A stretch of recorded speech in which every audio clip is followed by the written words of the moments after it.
பாரு பணியாரம்.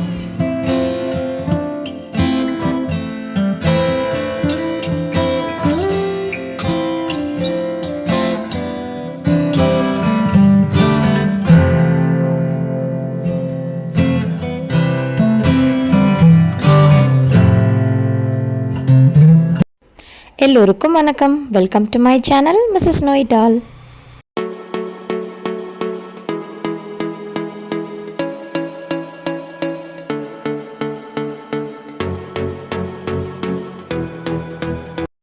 இன்றைக்கி random day vlog தான் பார்க்க போகிறோம். காலையில் எந்திரிச்சதுமே இந்த மாதிரி பிஸியாக சமையல் நடந்துகிட்ருக்கு. சாதம் வச்சுருக்கேன், இட்லி வச்சுருக்கேன், குழம்புக்கு வச்சுருக்கேன். ஸோ இந்த மாதிரி தான் பரபரப்பாக காலையில் இருக்குது. ஸோ இப்போது ரொம்ப வெக்க தாங்க முடியலன்ட்டு இந்த ஏர் கூலர் யூஸ் பண்ணுறேன். காலையில் பாருங்கள், சாம்பார், சொரக்காய் சாம்பார் ரெடி ஆகிடுச்சு. இங்கே வந்து சொரக்காய் கூட்டு, அதுக்கப்புறமா இட்லி அங்கே ரெடி, சாதமும் இங்கே வச்சாச்சு. நான் பர்ஃபெக்டாக எல்லாம் முடிஞ்சிருச்சு. ஸோ பெரிய பையனுக்கு ஸ்கூல் ஆரம்பித்தாச்சு, அவனுக்கு லஞ்ச் பேக் பண்ணியாச்சு. குட்டி பையனுக்கு June 10 தான் ஸ்கூலு. ஸோ இட்லி பாருங்கள் எடுத்து வச்சாச்சு. இந்த மாதிரி எண்ணெய் ஊற்றிட்டு வச்சுடுவேன். அப்புறம் காலையில் கொஞ்சம் நேரம் ஆற விட்டதுக்கப்புறம் எடுத்தால் ஈஸியாக வந்துடும். செம சாஃப்டியாக இருக்கும் இட்லி எங்கள் வீட்டில் எப்பயுமே. ஸோ இட்லி சாம்பார் வச்சு காலையில் சாப்பிட்ற வேண்டியதுதான்.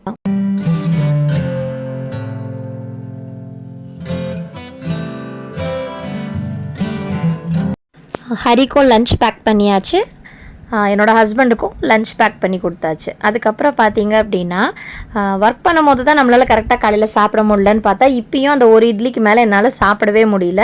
ஸோ நம்மளை கொஞ்சம் பார்த்துக்கலாம் அப்படிங்கிறதுக்காக பனானா மில்க் ஷேக் கொஞ்சம் செஞ்சுட்டு வந்து உட்காந்து சாப்பிட்டுட்டு இருந்தேன். குடிச்சிக்கிட்டு அப்படியே சாய் டிவி பார்த்துட்டு இருந்தானா, அவன் கூட நானும் டிவி தான் பார்த்துட்டு இருந்தேன். அவன் கார்ட்டூன் பார்த்துட்டு இருந்தான். அதுக்கப்புறம் சரி வெளியில் போகலாம் அப்படின்னு சொல்லிட்டு கிளம்பலாம் அப்படின்னு ரெடியாக ஆரம்பிச்சிட்டேன். அவனுக்கு ஸ்கூல் நோட் புக்ஸுக்கெல்லாம் அட்டை போடுறதுக்கு ரேப்பர் வாங்கணும், டிரான்ஸ்பரண்ட் ரேப்பர் தான் வாங்க சொல்லியிருந்தாங்க. ஸோ டிமார்ட் போகலாம் அப்படின்னு கிளம்பணும்.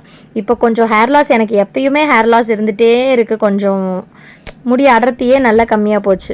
நான் வீடியோ எடுக்கிறத பார்த்துட்டு அவன் வந்து கேட்டுட்டு இருந்தான். ஸ்டாண்டில் ட்ரைபாடில் வச்சு எடுத்துகிட்டு இருந்தேன்னா என்னம்மா இது அப்படின்னு சொல்லிட்டு. அதுக்கப்புறம் சைக்கிள் ஓட்ட ஆரம்பிச்சிட்டான். என்னை பயமுறுத்திக்கிட்டே ஓட்டிகிட்டு இருந்தான். கேமராவை இடிக்கிற மாதிரி போயிட்டு, பாருமா கரெக்டாக வளைச்சிருவேம்மா அப்படின்ட்டு போயிட்டு இருந்தான் அவன். சூப்பராக சைக்கிள் ஓட்டனா கமெண்ட் பண்ணுங்க, சப்ஸ்கிரைப் பண்ணிக்கோங்க, பெல்லையும் ஆன்ல போட்டு வச்சுக்கோங்க.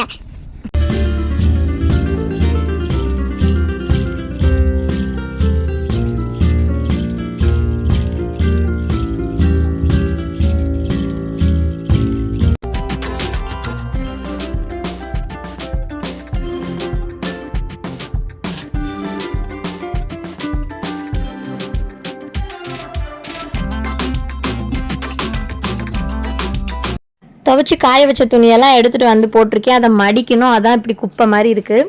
இவனுக்கு ரொம்ப அப்படியே ஒரு ஆர்வமாக இருக்குதுன்னு வச்சுக்கோங்களேன். அவன் சைக்கிள் ஓட்டுறதை வந்து வீடியோவில் காட்டணும், பாருமா எப்படி ஓட்டுறேன்னு அப்படின்ட்டு இருந்தான். அவன் கார்ட்டூன் தான் பார்த்துட்ருக்கான். மணி இப்போது 12 ஆக போகுது. நாங்கள் இந்த டைமுக்கு தான் கிளம்புறோம் வெளியில் எப்பயுமே. ஓரளவுக்கு என்ன தோடு போடுறது அப்படின்லாம் யோசித்து டிசைட் பண்ணி மேக்கப் பண்ணியாச்சு. அவ்வளோதான், சிம்பிள்.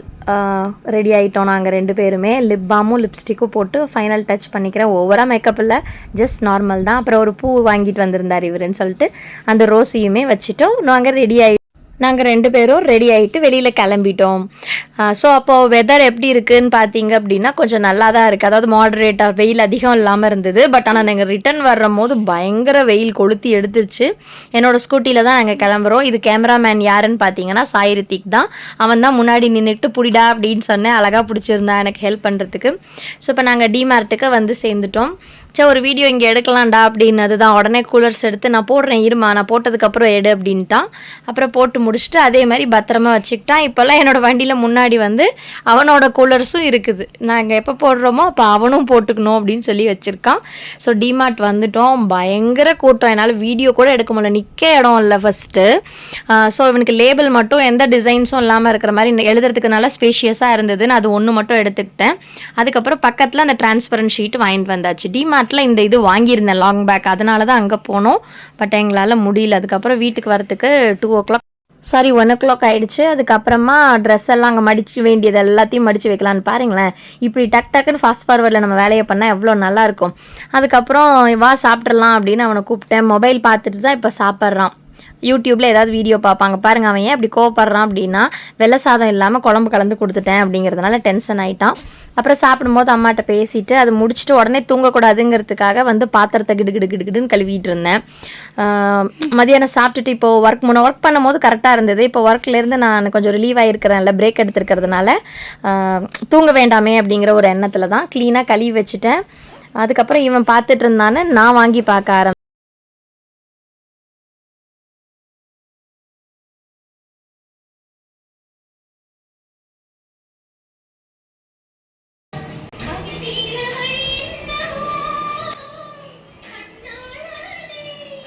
இப்போ பகல் எனக்கு படம் பார்க்குறது என்ன படம்னு தெரில, இன்பிட்வீன் டைமில் இருக்குது. அதுக்கப்புறம் சீரியல் பார்க்குறதுக்கும் எனக்கு பிடிக்கல. அதனால் கொஞ்சம் நேரம் ரொம்ப நேரம் உட்காந்து பாட்டு கேட்டுகிட்டே இருந்தேன். எல்லா பாட்டையும் கூட சேர்ந்து பாடிட்டு இருந்தேன். எல்லா பாட்டையும் காட்டிகிட்டு இருந்தால் டைம் ஆகிடுமேங்கிறதுனால ஒரு 2 3 பாட்டு மட்டும் காட்டியிருக்கேன் பாருங்கள். மியூசிக் சேனல் அப்படியே மாற்றி மாற்றி வச்சு அந்த பாட்டு ரொம்ப நல்லா இருக்குது எல்லா பாட்டுமே. இது வந்து வின்டேஜ் விஜய். உங்களுக்கு விஜய் பிடிக்குமா அப்படின்னு சொல்லி கமெண்ட் பண்ணுங்கள். எனக்கு அஜித் தான் ரொம்ப பிடிக்கும். பட் விஜயோட பாட்டு, டான்ஸ், நடிப்பு எல்லாமே எனக்கு ரொம்ப பிடிக்கும். ஸோ அப்படி பாட்டு பார்த்துட்டே இருந்தேன். இந்த பாட்டு என்னோடய ஆல் டைம் ஃபேவரேட்டுங்க. கூட சேர்ந்து நானும் கத்திக்கிட்டு அப்படியே இந்த பாட்டையும் பார்த்துட்டு இருந்தேன். கிட்டத்தட்ட ஒரு ஒன் ஹவர் பார்த்துருப்பேன்னு நினைக்கிறேன் அந்த மாதிரி மியூசிக் சேனல்.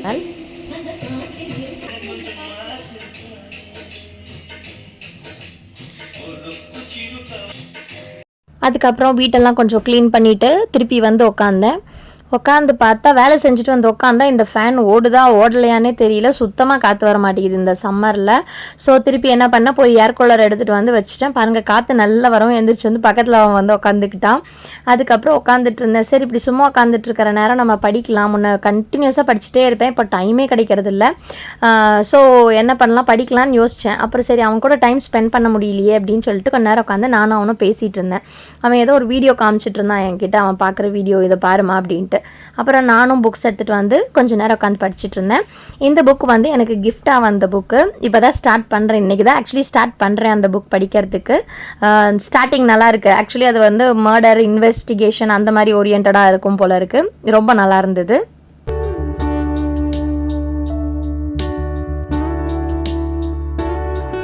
அதுக்கப்புறம் பெரிய பையனை போய் நானும் என்னோட குட்டி பையனும் ஸ்கூல்லேருந்து கூட்டிகிட்டு வந்துட்டோம். அதுக்கப்புறம் காஃபி குடிக்கணும். காலையில் ஒரு கப் காஃபி, ஈவினிங் ஒரு கப் காஃபி இல்லாமல் நம்மளோட லைஃப் போகவே போகாது.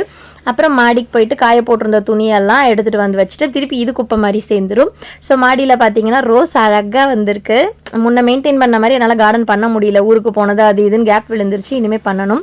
அப்புறம் ஈவினிங் குட்டியாக ஒரு ஸ்நாக்ஸ் பண்ணலாம் அப்படின்னு சொல்லிட்டு அந்த வாழைப்பழ கோதுமை போட்டு பணியாரம் பண்ணுவாங்க இல்லையா, அதுதான் பண்ணியிருந்தேன். ரொம்ப நல்லா வந்திருந்தது அந்த பணியாரம் பார்க்குறதுக்கு. ஏதாவது ஒரு ஸ்நாக்ஸ் அதுவும் மழை பெய்ய போகிற மாதிரி இருக்கிறதுக்கு சாப்பிட்டா ரொம்ப நல்லாயிருக்கும் அப்படின்னு எனக்கு தோணுச்சு. நான் ஒன்று எடுத்து சாப்பிட்டு பார்த்தேன். செம்ம டேஸ்ட்டு. ஏடா இவளே காமிச்சிட்ருக்காளே அப்படிங்கிற யோசிப்பீங்க அப்படின்னு சொல்லிட்டு போய் ரெவ்யூ கேட்கலாம் அப்படின்னா என்னோட குட்டி பையன் ரெவ்யூ கொடுத்துருக்கான், கேளுங்க. சாய் சாப்பிட்டு பாரு பணியாரம்.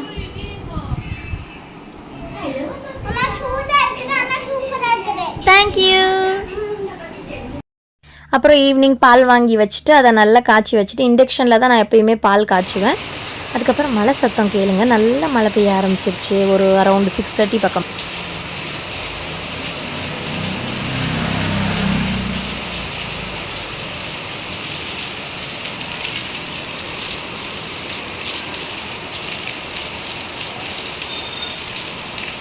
அப்புறம் நைட் டின்னருக்கு வந்து தோசை சுட்டேன். இந்த கல் அதுக்கு தான் வாங்கினேன். குட்டியாக தான் தோசை விடுவேன். அப்பப்போ ஒரு 2 தோசை இந்த மாதிரி பெருசாக சுட்டுக்கலாம் அப்படிங்கிறதுக்காக.